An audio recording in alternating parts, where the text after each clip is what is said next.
Bourbon over headlines, where headlines are served neat. Welcome everybody to another episode of Bourbon Over Headlines, where your headlines are served neat. Today, we're doing Cincinnati. I want to warn you, before we get any further, a little bit of a rabbit hole on this one.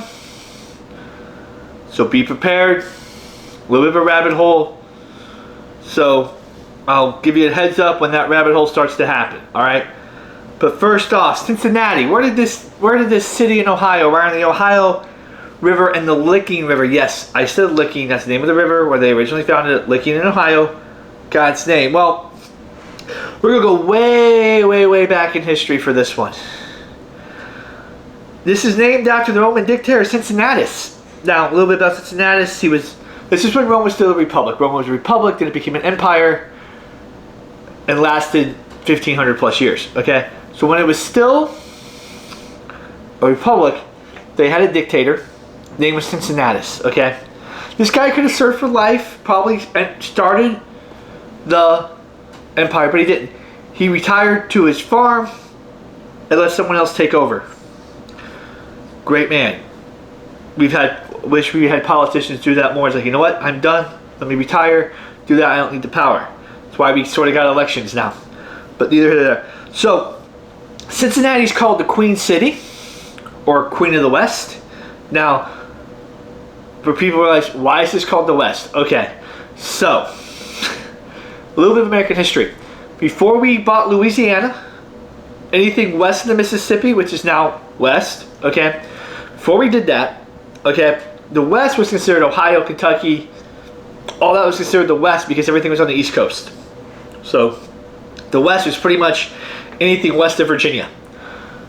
So, it was called the Queen of the West. It was called the Queen City because of a Henry Wadsworth Longfellow poem, or Wordsworth, Wadsworth, however you want to call it Catawba Wine. I'm not going to spare you 1800s poetry. I'm not going to read it on here. Just that's the name. If you want to look up poem, it's called Catawba Wine. Alright? Now the population in 1920, around 400,000 people. In 1930, 450,000. So 50,000 person increase in that decade, the decade we're talking about. Now currently though, it's down a little bit. It's 315,000 in Cincinnati. Okay? It is. So, what's going on there, Cincinnati? You guys are declining a little bit here. Get that back up. So, just some famous people from Cincinnati. You got Doris Day, the actress. She was a singer, actress, singer. So she was an animal lover. She did a lot for dogs and animals, everything. Also, you got some musicians. Quite a list of musicians here. You got the Isley Brothers. They're from Cincinnati. Bootsy Collins, the bassist of well-renowned fame, who used to play for Parliament Funkadelic. And just as a note, I don't know where you guys are at. They're doing the New Orleans Jazz Fest right now, Memorial Day weekend in Jacksonville. They're doing the Jacksonville Jazz Fest. Parliament Funkadelic is one of the headliners with George Clinton. So, again, Bootsy's not doing stuff anymore, but you still got Parliament there funking it out. That's right. Fats Waller, who's a jazz pianist, Little Fats. Also, James Brown and Louis Armstrong did some of their early recordings in Cincinnati. And of course, anyone who knows anything, if you watched anything or heard anything in the world in the last 40 years, you know about CNN. Ted Turner, the founder of CNN and businessman, was born in Cincinnati. So, that's what we're doing with that. So, first story I got for you from Cincinnati is a little bit of history older than the Roman Empire. Okay? It is. It goes 70 million, in fact it's 70 million years old. Because we have a petrified frog. That's right. A fossil believed to be 70 million years old. Okay, now, this was found in Louisville, Kentucky, which is right across the river from Cincinnati. So you have Cincinnati in Ohio, across the Ohio River, it's Louisville. So they're separated by a river, essentially. So A petrified frog was found by Roy Parrish in his yard. Okay, when he was unloading a coal car. So he found it. Not even in hope. He found it unloading a coal car. So he was unloading a coal car back when they had coal, and he found this petrified frog. So there's like a 4-page story. I'm not gonna read you the entire story. Basically, it was studied by the medical school. It was studied by people. They found out that it is close to 70 million years old. It's a petrified frog. Went to the museum. Yada yada yada yada. Okay. Sorry, I'm not gonna read you a feature story that's 4 pages long. All right. Just the gist of it: this guy found it in a lump of coal. Everybody came in, swooped in on the site, make sure it was actually a fossil, and actually it was actually a fossil. Pardon me, my button came undone. It was actually a fossil. He wasn't making it up, because there were hoaxes back then of people making stuff up, like famous ones, the Cardiff Giant. If you ever heard about it, look it up. I first heard about it with Steve Silverman and Weird Stuff in History. He has 2 books. Einstein's Refrigerator. He has 3 books: Einstein's Refrigerator, Lindbergh's Artificial Heart, and Stuff on the Flip Side of History. Those are his 3 books. If you like odd, weird history books, he's your guy to go to. Also, he has a podcast called The Flip Side of History, available on all your podcast stuff. But don't need to plug him. But that's where I first heard about the Cardiff Giant. Ended up being a giant hoax. It was in England, but it was in this time frame. So they wanted to make sure this thing was good. So, also, we all know about drive-bys. Sadly, we've seen it in movies. We've seen it everywhere. It's part of culture. I hate to say it. But, did we know there were drive-bys in the 1920s? This is from August 27, 1928. Bullets fired into home. William Gere, proprietor of the stand on 16th Street on Maryland Avenue in Covington, reports several shots were fired through the windows of his home from a passing automobile. A 1928 drive-by. Who knew they were driving by? The drive-by, who did he take off? In 1928. I didn't realize Cincinnati had some gangsters going on there. They had gangsters going on in 1928? It is Prohibition time. So they might have ticked him off. He might have done something wrong and they thought he was someone else. But yeah, guess 1928, that's the time of Capone and everybody. Chicago's not that far away. So who knows? So now, Ohio. When we think of Ohio, I'm not sure we think of American history that much. I know I didn't, but I'm an American history guy. This is part of the reason why I'm doing this. This is history. It's history from the cities. And I want to get to why I'm bringing this up in a minute. So, Ohio,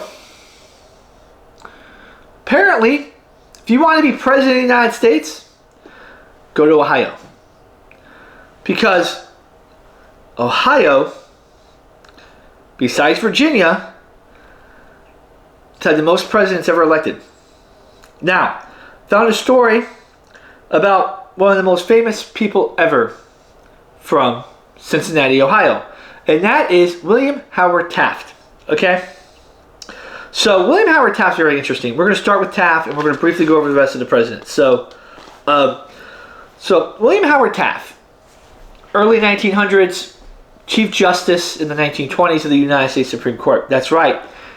He was President of the United States and Chief Justice of the United States Supreme Court. One position is elected, one position is appointed.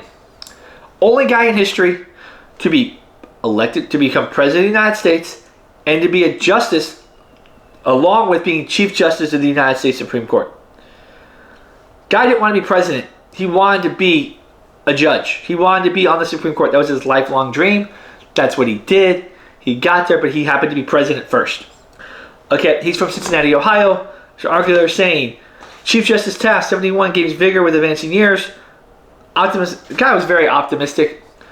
This is about him being Chief Justice, exercising more, doing more to make sure he can live longer. As he got older, He had health issues because he was a big guy. When he was president, he was famous for being the biggest president, pushing over 300 pounds. There's the famous false urban legend of him getting stuck in the White House bathtub. That never happened. Right here, right now, that never happened. It's an urban legend. It never happened. William Howard Taft or any other president has never gotten stuck in the White House bathtub, okay? I don't know why this persists. It's been proven false many times, but he never did it. But that's not why we're here today. We're here because he was born in Cincinnati. Not only that, he served as Secretary of War / Defense. We call it Defense Department now. He was a governor to the Philippines, okay? So this guy did everything. He was president. He was Secretary of Defense / War, civilian governor of the Philippines, elected president, and was Chief Justice of the United States Supreme Court. All in a lifetime. That's a pretty impressive resume. I don't care who you are, okay? So, he was president in 1908. Okay, so, let's get into this a little bit. So, 1900, William McKinley gets elected president. Okay, his vice president is someone we all know super well, Teddy Roosevelt. Okay, 1901, McKinley gets shot. I think it's 1901, 1902, early into McKinley's presidency, McKinley gets shot. McKinley. Okay, who's also, by the way, from Ohio. So there's two presidents from Ohio. McKinley, we had Roosevelt, then we had Taft. So 2 out of 3 in the early 1900s. From 1900, was it 1896 to 1900? So he was elected earlier than that. It was the second term. But let's pretty much say, from the 1890s, late 1890s, to 1910, 1912, 2 out of 3 presidents in that part were from Ohio. Ohio played a big part in early American history, reshaping not only the economy, but other parts because of trust busting and all that in this thing. So McKinley gets shot. Theodore Roosevelt takes over. Theodore Roosevelt finishes out that term, runs again in 1904. And 1908 comes along. His handpicked successor, his vice president, William Howard Taft, is elected president. Now, Taft runs from 1908 to 1912. 1912, Teddy Roosevelt, for some reason, doesn't like what Taft's doing. So he decides to run again, splits the Republican ticket, ends up getting Woodrow Wilson again. Whole other can of worms there. Like if I do New Jersey, which I will do a city in New Jersey, maybe I'll do the one Wilson's from or near where Wilson's from. We'll go into Wilson a little bit more. That's a whole can of worms. Don't want to go down that rabbit hole today, okay? Because we're talking about Ohio, we're talking about Cincinnati, we're talking about Howard Taft. So he does that. Taft's a winter president in 1912. So after that, he goes home. He's like, okay, I'm done. 1920, 21, Coolidge is elected, Harding's elected. There might be a vacancy at the Supreme Court. The Chief Justice that's currently there is older, wants to retire. Taft, people known for years he wants to be on the Supreme Court. Not necessarily Chief Justice, but he wants to be on the Supreme Court. He wants to. That's his lifelong dream. It wasn't president, it was the Supreme Court Justice. So, he does some backroom politics in Ohio. Harding's from Ohio. Coolidge, one of the two from Ohio. Doesn't really say on here who it is, but yeah, Harding's from Ohio, my bad. So it's Harding. Harding's from Ohio. Alright. So he works with some of the people from Harding in Ohio to get on the short list. Harding selects him as Chief Justice of the Supreme Court. But here's a little tidbit, an interesting side note. The justice he's replacing as Chief Justice is the person that William Howard Taft, appointed Chief Justice when he was in the office of the president. He's replacing his own guy. Talking about coming out of nowhere. I'm replacing the guy I put in the position. You're becoming the boss again? Whatever. It's very interesting. Now, as Chief Justice of the Supreme Court, he started to reshape the court. It became more of a, what we consider the modern federal, not just the Supreme Court, but the entire federal judiciary. He sort of shaped it and put it in the process of becoming the modern federal judiciary we have today.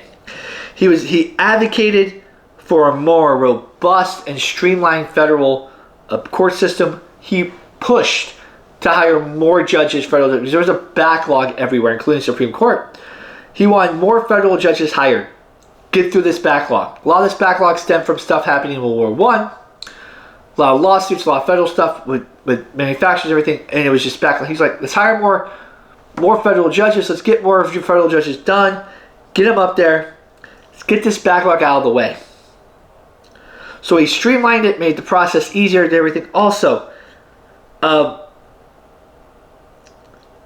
he basically made where now, in order to have your case heard by the Supreme Court, you have to write a writ of certiorari, which is basically legal paperwork. You write it up, you submit it, the Supreme Court looks over it, they decide to hear the case based on that. But until you write that writ, they don't have any ability, they don't need to hear it. If you write a writ, they will look at the case and decide. He was the one that basically made that the standard practice. Before, it was a free-for-all. It's like, oh, I want to go to the Supreme Court. The Supreme Court could say yes, could say no. There was no like standard process. Now, this is the standard process. Taft's the reason why we have that. Better or worse, I don't know, but that's how we have it. So, he also, and this is something I did not know, he advocated and got funding for the Supreme Court building. Okay, so before this time, the Supreme Court met in the Capitol. So, sometimes when Congress is in session,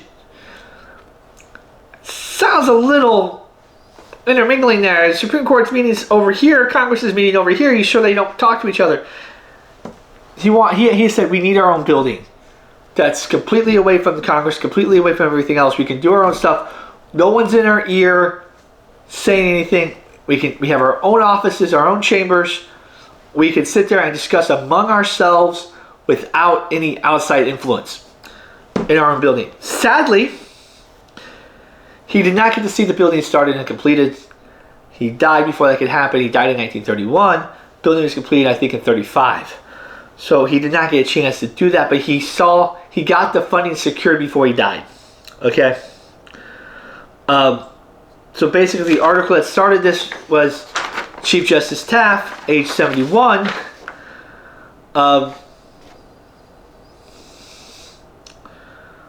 gains vigor with advancing years, basically saying that where he visits when they're off, when the Supreme Court's not hearing cases, he goes out to a summer house. He walks 3 miles a day. He eats certain foods. He tries to keep himself in shape as he gets older. Okay? That's what's going on with that. Now, as I said, there's 8 presidents. I'm going to say 8. We could argue one of them. William Henry Harrison is one we could argue. Because he was born in Virginia. He moved to Ohio and was elected as president in Ohio. So, this is what happens. You can be born somewhere else, move somewhere else. Whatever state you're elected from, that is where we say you're from. Like, think Mitt Romney, his dad was from Michigan, he was from Utah. I think he moved to Utah, everything's from Utah. So, that's happened before. William Henry Harrison, one of the shortest presidents in American history. Really weird that a lot of I just noticed this, a lot of the presidents, I think it was 4 or 5, died in office, whether they were assassinated or natural causes. You can become president of Ohio, but you might not serve that long. Because William Henry Harrison died in office. Grant was from Ohio, won the Civil War, was elected president, served 2 terms, great. Rutherford B. Hayes took over for someone else because of an assassination attempt, which I believe was Garfield, or one of the two. I think Garfield and Hayes took over. I don't remember my history, and I didn't really look. I was just going over the presidents. So you have William Henry Harrison, Ulysses S. Grant, Rutherford B. Hayes, James A. Garfield, Benjamin Harrison, which is the grandson of William Henry Harrison, William McKinley, William Howard Taft, and Warren Harding. So we haven't had a president from Ohio in 100 years, essentially. So, Ohio, what's going on here? You haven't had a person win the presidency in 100 years. From 18 80 to 19, 20, you had a run there of 8. But you haven't had anything since. So, Harding, I think, died in office. McKinley died in office. Harrison died in office. Both Harrisons died in office. I believe Garfield did. Maybe it was Hayes, and then Garfield took over. I think it was Hayes that died in office, and then Garfield. So, let's see. Harrison, Garfield, Harrison, McKinley, Harding. 5 of the 8 didn't serve out their full terms. I'm just saying. I just noticed that 5 of the 8 didn't serve out full terms. For whatever reason. Some were natural causes, a couple were assassinated. Kind of weird here. But Ohio did take us to the moon because Neil Armstrong's from Ohio. So I guess it kind of works out in the end. So now, time for the rabbit hole. So this is being filmed on May 2nd. So we are officially in baseball season in full swing. Also,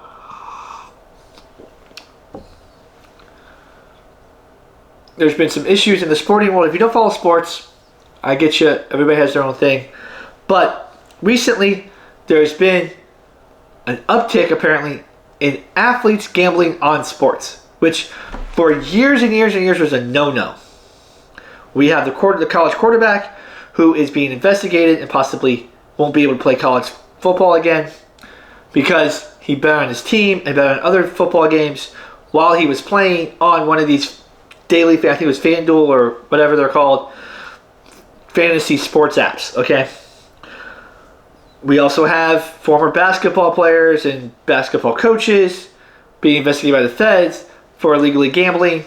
For some reason, this is not the taboo it once was.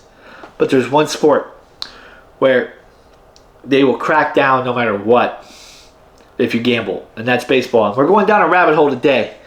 So, can't do Cincinnati without doing the Cincinnati Reds. So, Cincinnati Reds, the oldest professional baseball team in history. They began in 1869, stayed around for a couple years, collapsed. The current form of the current team, 1882, okay? They also, Reds played the first night game in Major League history. I believe it was against the Dodgers in 1935. Okay, so basic history, one of the oldest professional team, one of the people oldest in baseball history, Major League Baseball history. Now, we're going to get to the meat of this because we've had the recent gambling stuff. Now we're going to go to maybe the origin story of point shaving, fixing, whatever you want to call it. We've had some rumblings of point shaving and stuff. The 1919 World Series between the Chicago White Sox and the Cincinnati Reds. And the Reds get left out of this discussion a lot because the 1919 World Series, yes, that was the Black Sox World Series where 8 players threw the series. I say quote 8 because not sure all the ones that were suspected of throwing the series actually threw the series and they took money. We're going to get there. Just follow along here. So, Cincinnati won 5-3. Now, all you baseball fans out there and all the sports fans, yes, that's 8 games. The World Series used to have 9 games. It now has 7. Okay? It now has 7. In fact, this series is the only time that a team has lost Game 7 and won the series. Ever. Even when baseball had 9 games, the loser of Game 7 usually lost the series. This is the only time that the team that lost Game 7 won that series across all sports. That's interesting. Little side note there. So, known as the Black Sox for allegedly throwing the series. Now, say allegedly, yes, money was taken to fix the series by players. Did all those players, if you look at their stats and their play, did all of them play like they were throwing a series? That's up for debate. I'm just going to say this. I think a couple of the games are questionable. There's some questionable plays in a couple of the games. Do I think everybody who took money or was involved in some way actively participated? No. Just my opinion based on not only research here, but research in the past. I'm a baseball guy. I know this. I think that, yes, I think three guys were Gandil, Williams, and Cincinnati. Those three, A, were the masterminds. B, yes, I think they purposely, at least for one or two games, did actions that purposely said there was a fix-in. Okay? I think their competitive nature kicked in at some point, and they really wanted to win the series. And they wanted to have their cake and eat it too. Didn't work out that way. But the narrative that the Reds were never going to win this series, and the only reason why they won is because the series was supposedly fixed. Okay, I don't believe that whatever. In fact, this is what gets lost to history. Okay, the Reds had a better record that year. Okay, arguably in a better league. So, 1919, baseball land point. 8 teams in each league. Okay, you have 3 teams in New York at this point. Okay, you have the Giants, the Dodgers, and the Yankees. Okay, these are the pre-Babe Ruth Yankees. Okay, you have the Cleveland Indians. I think they're the Indians. It might be the Spiders still. I don't know. They went from Spiders to Naps to Indians. Now they're the Guardians. The Cleveland Guardians of today, back then, I believe were either the Spiders or the Indians. That's what they were called. A couple years where they're called the Naps after their player, manager, Napoleon Lajoie. But I think at this point, it's the Cleveland Indians. Okay. All right. So you had American League had the White Sox, the Yankees, the Tigers, the Indians, the Browns, the Red Sox, the Philly A's, and who else? There's 8. Who's the other one?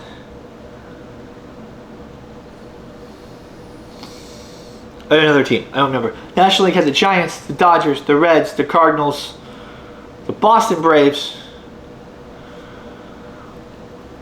the Cubs, and a couple other teams. Okay, basically that's what you had. Okay, the Red Sox were the power, not necessarily the power. The White Sox were really good. They won in 1917. They didn't win in 1918. That was the Red Sox. The Red Sox were really good at this point. They did have a young guy called Babe Ruth pitching for them at this point. Yes, Babe Ruth, the pitcher, was pitching for the Red Sox in 1919 and 1918. All right, we'll get there too. All right. So this, and back then there was no free agency. So essentially, this 1919 team, the White Sox team, was the same team from 1917 that won. Charles Comiskey, say what you want about the guy, he paid his players well. The players were well paid. Did he scrimp and save on other parts of the game? Of course, every manager did, especially, the Phillies. That's another team. Especially in Philly, the A's were Connie Mack, which we brought up before in this series. If you watch one of my previous episodes, we brought up Connie Mack. He was an owner of a team. That's all he did was owner of a team. He didn't have anything else. So he scrimped and saved, and we're about to enter. We just got done with the first big the Philadelphia A's run just happened, I think, in 1916, 1917. That's the first sell-off. We're going to have another run in the late 20s, and then we're going to want to get in the 30s, where Connie Mack has built the team up again and then sells them off. He does this a couple times, because that's all he had was baseball, and guys wanted more money. So, essentially the same team. Were there discontentment? Yes, there was discontentment among every team back then, okay? Players thought they needed to pay more. They thought conditions were better. Classic thing with everything. There was no union back then in baseball or any sport. Okay, so now this Reds team has the highest winning percentage of any other Cincinnati Reds team in the history of the franchise. Not the most wins, They're still top 10, I believe, in wins. Top 10 in most wins in the season. Okay? Alright? Alright? But they're the highest win percentage because 1919, the season was shorter. It was only 140 games due to the aftermath of World War I, which ended in November of 1918. There were still issues with getting people home, getting guys home, getting them back and acclimated, so they've shortened the season to 140 games. Alright, it started later. They only missed 14 games that season. Okay. So, they had a better record than the White Sox. Okay. So they had a better record and arguably a deeper league. Okay. The Tigers weren't that great. The A's weren't that great. The Browns were never that great. Whereas the Giants were good. The Cubs were still good. I think the Dodgers had a relatively decent... They weren't great, but the Dodgers or Trolley Dodgers or Super Bras, whatever. I think they were still... Were they still the Super Bras in 19... I don't know. They were either the Super Bras or the Dodgers. They had some good seasons in the late 19 teens. So they just didn't know we're the Reds and we ran through this league. They won more games than the White Sox that year. Because I think the National League was deeper that year than the AL. That's just me. But let's digress. The Reds were a super close team. I did some history on this. They were a super close team. They hung out in the local brewery. Yeah. I wish they would do this today. Probably can't because we may have celebrities. But, I mean, they went and hung out in the basement of the local brewery, drank beers, played cards with each other. If fans wanted to come by, they could. You don't see that anymore where... I think the last team that did this was, that I can recall off the top of my head, that really was a, quote, local team that was the 70s Flyers. The Broad Street Bullies guys would go across the street to a bar after the games and drink. Fans would come over. You don't hear that. You don't hear LeBron and Austin Reeves and all those guys going to the local bar, the local club, local place or whatever, hanging out, drinking with the fans. You don't see that anymore. You don't see Steph and Draymond and all them going to the local establishment, having a couple pints, hanging out with the fans. It doesn't happen anymore.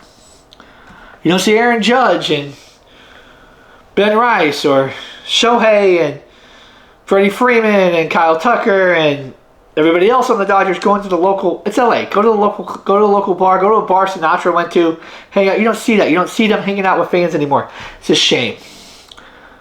Fans are what makes any sport. The fans are what... Okay. Now, the betting lines were pretty even on this series. Wasn't like the White Sox were heavy favorites. And they said, well, you're heavy favorites. We want you to throw this series. We're going to bet everything on the Reds and win a ton of money. The White Sox were slight favorites only because they had won it 2 years ago. This is essentially the same team. They were slight favorites, but this is a Reds team that had been built over the last couple of years. They were a good team. They were close. They hung out at the local brewery, the Foss Schneider Brewery. Sadly, it closed in 1935. It opened in 1860. The White Sox weren't as close as a team. They didn't really... A couple of them hung out together. They were sort of cliquey. They didn't do it. They hung out with Capone and Rothstein and other guys. Okay? They didn't hang out with each other. They hung out with celebrities in Chicago. All right. Until people started thinking there was a fix, there was pretty much... The White Sox were slight favorites. Only because if the White Sox played up to everybody played their game, they were probably a better team. You had Shoeless Joe, Buck Weaver, Seacott. Same team from 1970, just 2 years older. They weren't like out of their primes yet either. But one team was, I think the Reds were looking at the staff, looking at the actual team. They were deeper and were just top heavy. Whereas the White Sox were top heavy, especially on pitching. Once you got outside, they're two big pitchers who had thrown over 300 innings. Yes, I said 300 innings.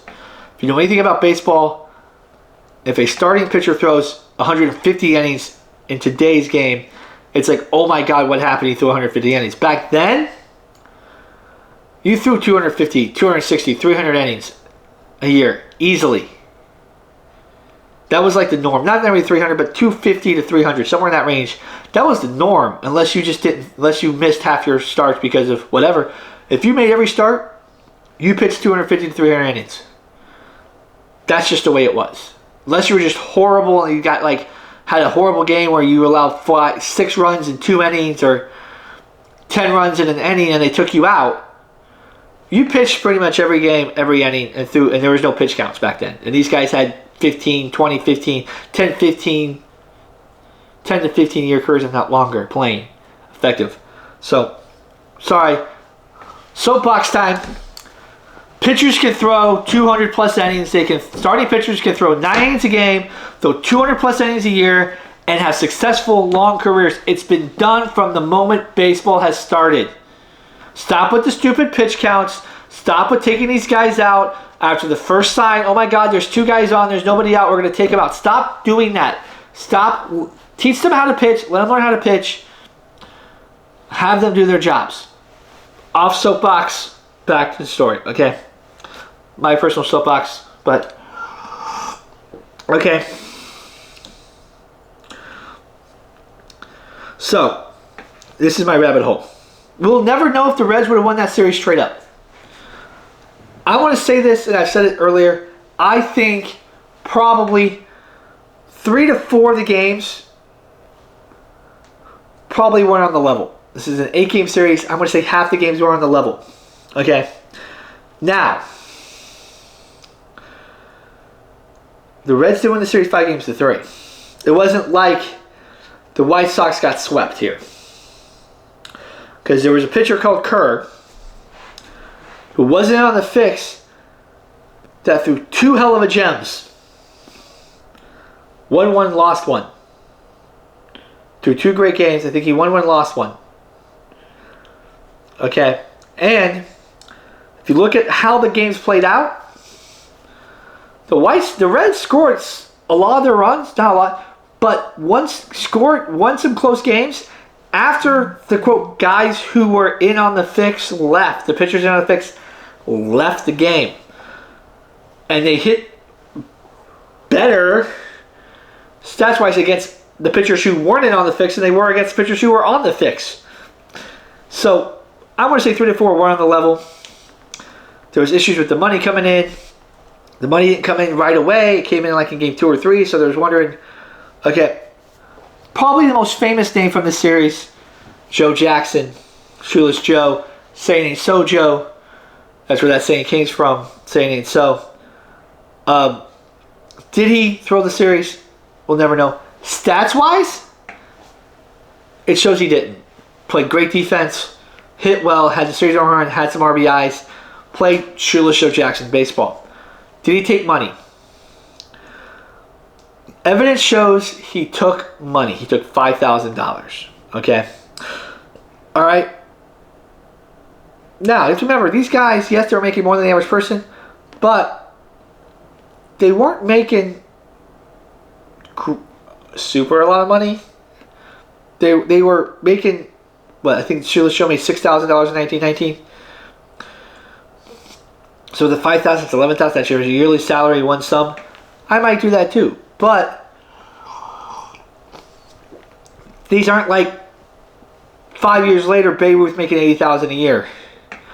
10 years later, you had Babe Ruth making $80,000 a year. You guys making $30,000, $40,000, $50,000 a year. 10 years down the line. So, and Comiskey, yes, the White Sox had the 3rd highest payroll that year behind Boston and New York. Just saying. Some things never change. Boston and New York have high payrolls. It's been happening for 100 plus years. But the White Sox had the 3rd highest payroll. So it wasn't like he had the cheapest payroll. He weren't paying these guys. But, hey, you get $10,000, which is what one of the pitchers got. ADC Cotty got $10,000 before game 1. If that's more than your yearly salary, temptation's there. They took it. Now, also, the 8 players were found not guilty in a court of law. Now, all 8 of these players played in 1920. The White Sox had a good year in 1920. They didn't have a great year because you had a cloud of everything over them, but they had a good year in 1920. All right. They were banned in 1921, even after they were found not guilty. Okay? Because baseball does this. If you gamble or fix games, whatever, they drop the hammer down. It's not like, oh, we're suspending you for a year. You're gone for life. Just ask Pete Rose. Well, you can't ask him, but ask Pete Rose, ask these players. They couldn't play professional baseball ever again. Now, is Shoeless Joe, he's become sort of the iconic figure in this. There's stories out there that he tried to tell Comiskey. Comiskey wouldn't see him. Because here's actually what happened. So, after this scandal, baseball appointed its first ever commissioner, Kennesaw Mountain Landis. What is it with you guys trying to... What's with these names? Kennesaw Mountain. You're named after a mountain in Kennesaw, Georgia. Kennesaw Mountain. Kennesaw Mountain Landis. You're named after that. He was a judge.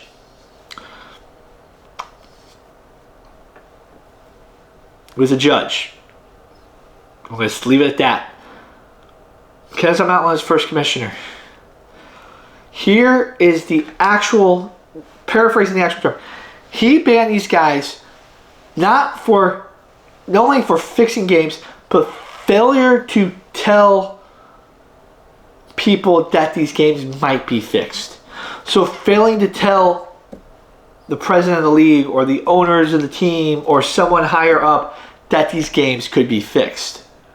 Now, if what the stories say are true, and Shoeless Joe tried to tell Comiskey, and Charles Comiskey would not see him for whatever reason, does that constitute part of that ban? Because was that last part of that wording failure to tell someone how you got all 8 players? Because I don't think 8 players got money. I think 5 got money. I think all they got money, but not the money they were promised. And everything, because from what I've gathered, Eddie Cicotti said, I am not doing this unless you give me $10,000 up front. Boom. Okay. They were promised $30,000 before game 1. They finally got it after game 2, and it was only $25,000. That was split up among everybody else, but Cicotti, because he got his $10,000. That, and I think they got more money later, but I think they were promised each going to end up with like $10,000 apiece, and not everyone got $10,000 apiece. Okay. Now, as I said, Shoeless Joe apparently took money. He thought seriously, but if he tried to tell Comiskey, and Comiskey wouldn't let him do it, and he was found not guilty on throwing games, then should he have been banned? Because if part of the ban is saying failure to tell, and you try to tell, and the person you try to tell would refuse to see you, it's like going to the teacher's like, teacher, I gotta say something. The teacher's like, no, don't worry about it. And the next thing you know, someone's fighting, and the teacher's like, why didn't you want to tell me? He's like, we tried to tell you, you wouldn't listen. That's what that sounds like. Either here or there. Sorry. This is the rabbit hole. So, but to transition here, when you do research like this, it takes you in different directions. So, this is another very interesting, okay? One of the players on the Cincinnati Reds was named Earl Greasy Neal. Okay. Nickname Greasy. Man, these guys had some names back then. Nicknamed your guy Greasy. You had a guy named Kennesaw Mountain. Okay. So he played on the Reds from 1960 to 1924. Okay. Briefly for the 1921 in the Phillies and went back to the Reds. Okay. So on that 1919 team, played pretty well, by the way. One of the better Red players stats-wise on that team. Now, this is going to be the episode about guys who had second careers. Taft was president, he became Supreme Court Justice. Earl Greasy Neal played for the Reds, won a World Series.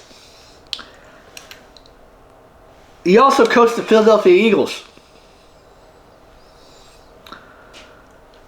From 1941 to 1950, and in fact, 30 years after the 1919 World Series, Earl Greasy Neal did something as a coach that no coach in the history of the NFL has ever done. So in 1948 and 1949, the Eagles, who were a horrible team until he got there, they didn't win at all. Eagles were a bad team. Okay. Won back-to-back NFL championships.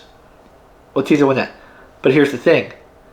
They won them via shutouts.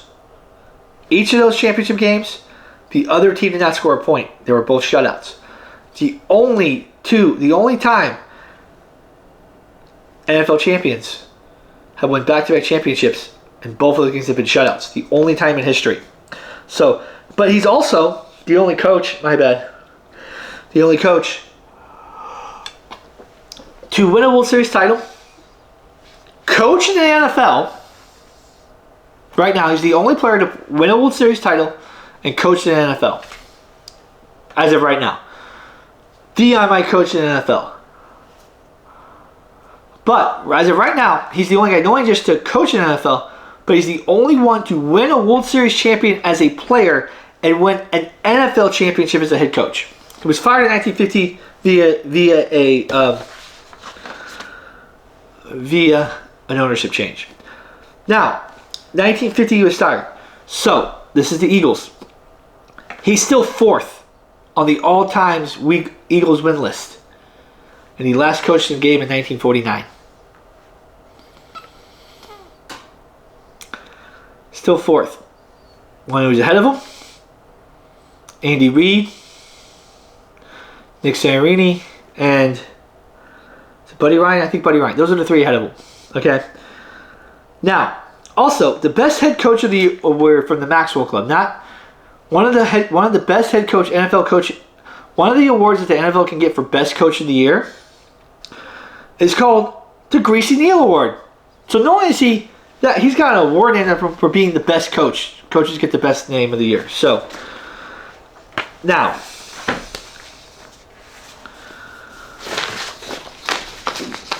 back to trying to bring this back into modern times. As I said, we've had some players recently, former players, current players across sports, get nicked for gambling. We just had a former NBA player plead guilty for illegal gambling schemes. We've had point shaving issues the last couple of years. Currently we have the college player who is getting investigated for betting on games, including his own team, while he was playing. And we're putting teams in Las Vegas, one of the gambling meccas of the universe.